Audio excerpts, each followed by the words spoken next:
कार्यक्रमाला मोठ्या गोष्टी आज अतिशय आनंदाची गोष्ट आहे की प्रधानमंत्री आवास योजनेच्या अंतर्गत यावर्षी आपल्याला केंद्र सरकारने 6.5 लाख घरं मंजूर केली होती। ते टार्गेट वाढवण्यात आलेलं आहे। अतिरिक्त 13 लाख घरं आपल्याला देण्यात आलेली आहेत। एकूण आपण विचार केला तर जवळपास यावर्षी केंद्र सरकारच्या वतीनं महाराष्ट्रातल्या गरिबांकरता, कच्च्या घरात राहणाऱ्यांकरता, बेघरांकरता एका वर्षात 20 लाख घरं देण्याची अनाउन्समेंट आताच केंद्रीय ग्रामविकास मंत्री आदरणीय शिवराज सिंग चौहान साहेबांनी केलेली आहे।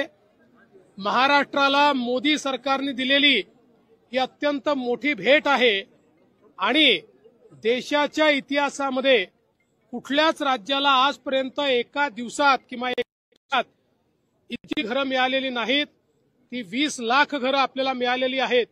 खरं म्हणजे आपल्या आवास प्लसमध्ये 26 लाख त्या ठिकाणी लोकांचं रजिस्ट्रेशन आहे। आता ही 20 लाख घरं मिळाल्यामुळे आता फार कमी आपल्याकडे त्या यादीतले बेघर लोक राहतील जे पुढच्या वर्षी आपण कंप्लीट करू शकू। त्याचसोबत एक अजून महत्वाची अनाउन्समेंट त्यांनी केली आहे की पूर्वी सर्वेक्षणामधले जे निकष होते ते निकष देखील आता त्या ठिकाणी डायल्यूट करण्यात आलेले आहेत। ज्यांची नावं सुटली होती आणि जे खरे बेघर आहेत, मग ते शेतकरी असो, महिला असो, अशा सगळ्यांना नव्या सर्वेक्षणामध्ये त्या ठिकाणी इन्क्लूड करण्यात येणार आहे। ती जी यादी बनेल त्या यादीतल्या लोकांनाही येत्या 5 वर्षामध्ये घरं द्यायची हा निर्णय माननीय मोदीजींनी केलेला आहे आणि तोच संकल्प आज शिवराज सिंग चौहान साहेबांनी या ठिकाणी सांगितलाय।